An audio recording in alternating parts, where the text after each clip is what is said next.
Radhe Radhe friends, उत्पन्ना एकादशी की बहुत बहुत शुभकामनाएं आप सभी को। कैसे हैं आप सब? आज मैं आप सबको उत्पन्ना एकादशी व्रत कथा महात्म्य सुनाने वाली हूँ फ्रेंड्स।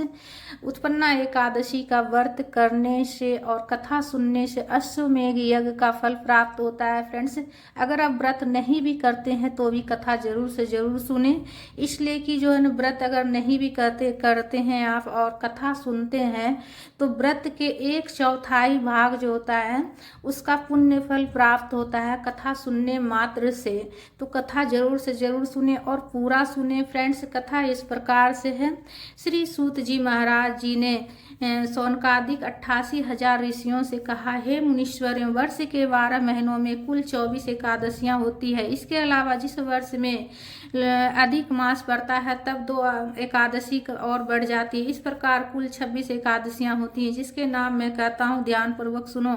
उत्पन्ना, मोक्षदा, सफला, पुत्रदा, षटतिला, जया, विजया, आमल की एकादशी, पाप मोचनी, कांदा, वारुथनी एकादशी, मोहनी, अपरा, निर्जला, योगिनी, देवसैनी, पवित्रा, पुत्रदा, प्रबोधनी, अजा, पवित्रिनी, पद्मा, इंद्रा, पापांकुशा, रमा, देवोत्थान एकादशी। अधिक मास की एकादशी को कर्म से पद्मिनी और परमा कहते हैं। इस एकादशियों में जैसे जैसे नाम है उसी के अनुसार उनके गुण भी अलग अलग है। इसके करने की विधि तथा फल का वर्णन सविस्तार किया गया है। जो प्राणी इस एकादशियों का विधि पूर्वक व्रत एवं उद्यापन क्या करते हैं उन्हें उसी के अनुसार फल प्राप्त होता है। श्री सूत जी महाराज बोले, हे ऋषिश्वर, इस एकादशी के व्रत के महात्म्य को पांडवों से श्री कृष्ण भगवान ने स्वयं कहा है कि इस उत्तम व्रत को विधि पूर्वक करने पर मनुष्य पृथ्वी पर अनेक प्रकार के सुखों को भोग कर अंत में विष्णु लोक की प्राप्ति करता है। उसी श्रेष्ठ व्रत को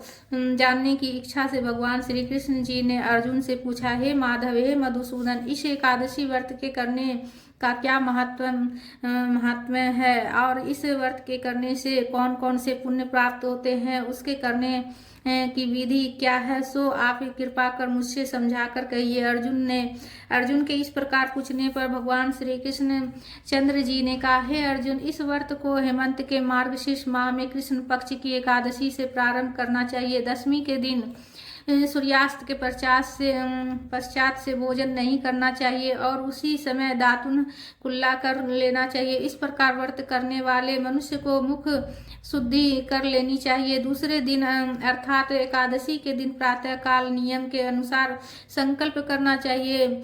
मध्याह्न दोपहर में जलाशय में, जैसा कि शास्त्र में कहा गया है कि स्नान करे। यदि शास्त्रानुसार जलाशय प्राप्त न हो तो नदी, तालाब, बावरी आदि में स्नान करे। शास्त्रों में उत्तम, मध्यम, अधम 3 प्रकार के जलाशय कहे गए जाते हैं। यदि यह सब उपलब्ध न हो तो किसी अच्छे कूप के जल से विधि पूर्वक स्नान करना चाहिए। स्नान करने से पहले पृथ्वी मिट्टी को शरीर में लगाकर शुद्ध कर लेना चाहिए और मन, वचन तथा कर्म से कहें कि हे पृथ्वी माता, आप मेरे पूर्व जन्म के समस्त पाप नाश होने पर मैं परम गति को प्राप्त हो जाऊंगा। इस प्रकार कहता हुआ शरीर को पवित्र करे। तत्पश्चात स्नान करके शरीर को जल से शुद्ध कर लेना चाहिए। व्रत करने वाले को व्रत धारण करने के दिन स्नान करने के बाद चोर, पापी, पाखंडी तथा मिथ्यावासी,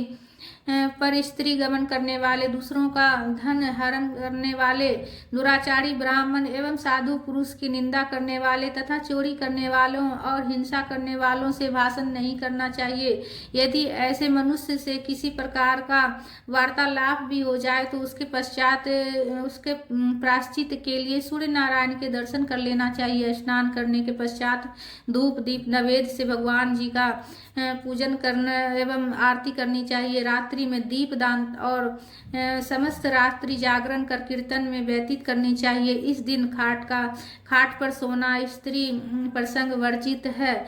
यह सब कर्म श्रद्धा और भक्ति सहित करना चाहिए। व्रत के दिन ब्राह्मणों को श्रद्धा पूर्वक दक्षिणा दे क्षमा याचना करनी चाहिए। व्रत करने वालों को कृष्ण पक्ष और शुक्ल पक्ष की दोनों एकादशियों में कोई अंतर नहीं समझना चाहिए। इस व्रत को इस प्रकार जो व्रत करता है उसका फल सुनिए। मनुष्य को शंखो द्वार तीर्थ में स्नान एवं दर्शन करने से जो फल मिलता है वह फल इसे व्रत के करने वाले को जो व्रत फल के 16वें भाग के बराबर भी नहीं होता है। अर्थात शंखो द्वार तीर्थ के दर्शन व स्नान के फल से 16 गुने से अधिक फल इस एकादशी व्रत के करने से प्राप्त होता है। चंद्र सूर्य ग्रहण में दान करने से और कुरुक्षेत्र में स्नान करने से अथवा व्यतिपात योग में संक्रांति में दान आदि करने से जो पुण्य फल प्राप्त होता है उसी फल इस व्रत को करने से होता है। जो फल अश्वमेघ यज्ञ के करने से मिलता है उससे 100 गुना फल एकादशी व्रत के उपवास करने से मिलता है। 1 सहस्त्र तपस्वियों को 60 वर्ष तक भोजन कराने पर जो फल प्राप्त होता है वही फल एकादशी व्रत को करने से प्राप्त होता है। वही फल जो वेद पाठी ब्राह्मण को 1 सहस्त्र गौदान करने से मिलता है उससे 10 गुना फल एकादशी के करने से मिलता है। हे अर्जुन, विद्या दान से 10 गुना फल एक भूखे मनुष्य को भोजन कराने पर मिलता है। इसलिए अन्न दान सर्वश्रेष्ठ दान है जिसके करने से पितृ तृप्त होते हैं। एक बार भोजन करने पर फल भी निर्जल व्रत करके आधे फल के बराबर होता है। उपरोक्त व्रतों में से कोई भी एक व्रत करने से यज्ञ दान तप इत्यादि फल इत्यादि प्राप्त होते हैं, अन्यथा यह सब नहीं मिलते हैं।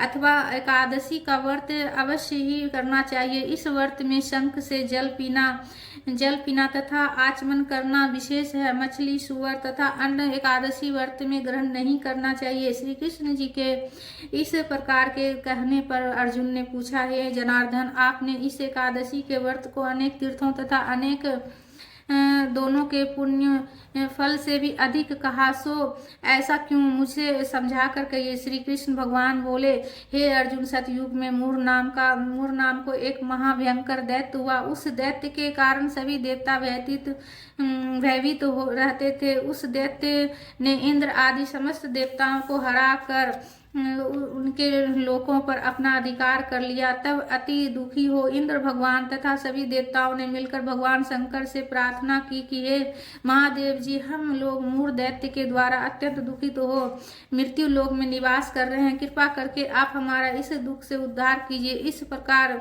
इंद्र के प्रार्थना करने पर भगवान शंकर जी ने कहा है, हे देवेंद्र, आप अपने दुखों से छुटकारा पाने के लिए भगवान विष्णु की शरण में जाइए। इस इंद्रादि के सभी देवता भगवान विष्णु के पास क्षीर सागर पर गए। जहाँ पर वह शयन कर रहे थे वहां पर देवताओं सहित इंद्र ने भगवान विष्णु की स्तुति की। हे देवों के देव, आपको बारंबार प्रणाम है। हे मधुसूदन, हे दैत्य संहारी, हे कमल नेत्र, हे जगन्नाथ, समस्त देवता दैत्यों के भय से भयभीत तो होकर आपकी शरण में आए हैं। अतः हे दीनानाथ, आप अपनी शरण में आए हुए की रक्षा कीजिए। आप ही जगत पति एवं इस संसार के कारक तथा कर्ता हैं। आप ही जगत के उत्पन्ना करता, पालन करता और संहार करता हैं। आप ही सृष्टि रचयिता ब्रह्मा हो। आप सर्वव्यापक अंतर्यामी सूर्य चंद्र अग्नि हम मंत्र तंत्र हो। आप ही शरण में आए हुए की रक्षा करने वाले हो। हमको इस समय दैत्यों ने स्वर्ग से निकाल दिया है। आप हम पर मृत्यु लोक में और हम सब मृत्यु लोक में भटक रहे हैं। सो हे दीनबंधु, आप हमारी रक्षा कीजिए। हम सब आपकी शरण में आए हैं। तब विष्णु भगवान ने कहा, देवताओं, वह कौन सा दैत्य पैदा हो गया है जिससे सारे देवताओं को दुखी कर दिया है, और वह कहाँ रहता है, यह सब मुझसे कहो।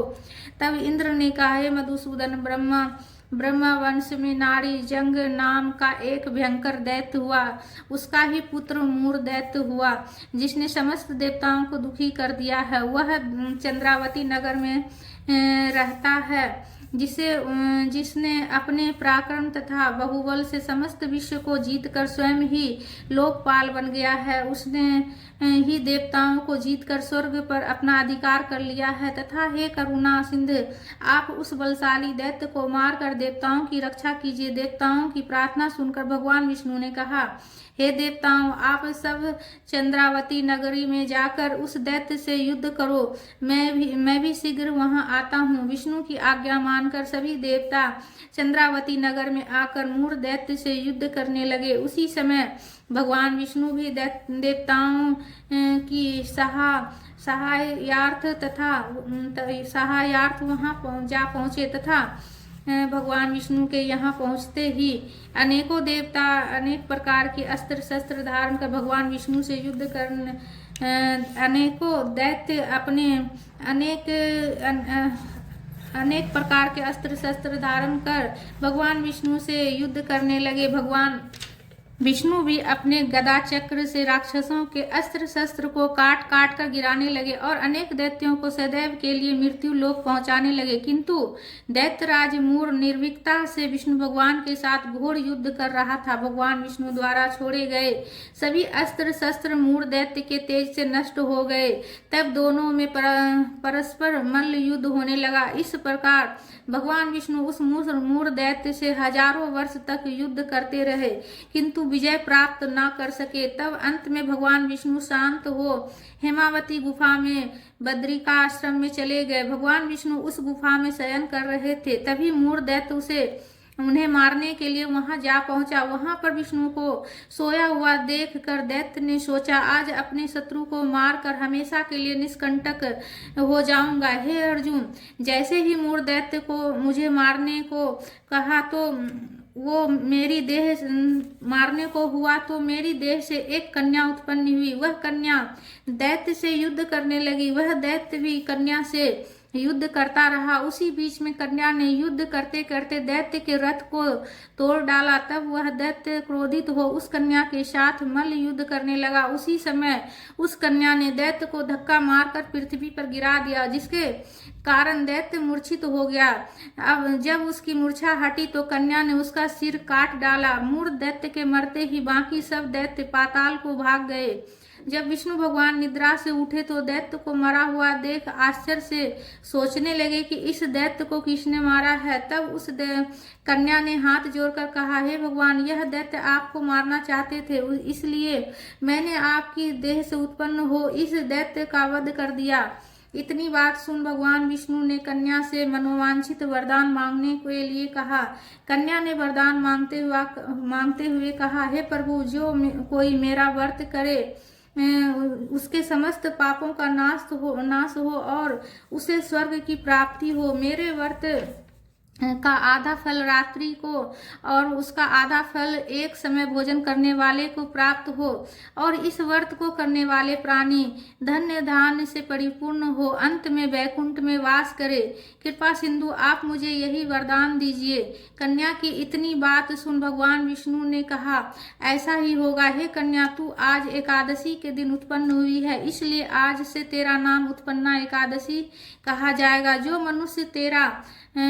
जो मनुष्य तेरे व्रत को करेंगे वह निश्चय ही पाप से मुक्त हो मेरे धाम को प्राप्त होंगे। आज से तू मुझे तीज, आठे, नौमी तथा 14 से भी अधिक प्रिय होगी और सब तीर्थों से अधिक तेरे व्रत का फल होगा। इस प्रकार वरदान देकर भगवान अंतर्ध्यान हो गए।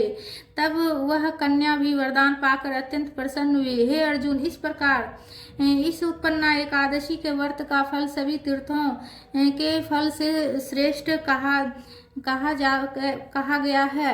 इस व्रत के करने से शत्रुओं का नाश होता है और सिद्धि की प्राप्ति होती है। अंत में मोक्ष को प्राप्त हो विष्णु लोक को जाता है। इस व्रत के करने वाले को दोनों पक्षों की एकादशी में भेद ना समझना चाहिए। जो विष्णु भगवान के भक्ति में भक्त हैं वे धन्य हैं वे धन्य हैं। मार्गशीर्ष कृष्ण पक्ष की उत्पन्ना एकादशी का व्रत करने वाले मनुष्य को अश्वमेघ यज्ञ का फल प्राप्त होता है और वह इस कथा माध्यम को सुनकर विष्णु लोक में वास कर सुख को प्राप्त होते हैं। इस व्रत के 1/4 भाग महात्म्य को श्रवण करने वाले को भी ब्रह्म हत्या के पाप से छुटकारा मिलता है। इस दिन गुड़ और बादाम का सागर लेना चाहिए।